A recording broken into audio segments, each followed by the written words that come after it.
Ayan guys, tingnan nyo ang okra. Pakita ko sa inyo yung okra guys ha. Ayan. Okra ba to? Oo, okra yan. Ayan, tumubo na yung okra guys, no? Malapit na tong itanim ng asawa ko. Okra nga. Ayan. Kasi may pangalan.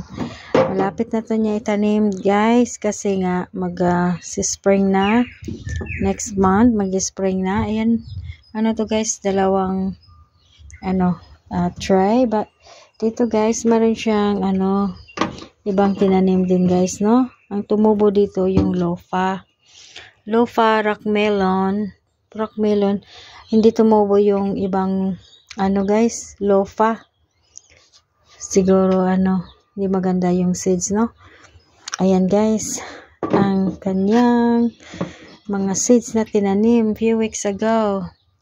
Ayan po, salamat sa panonood.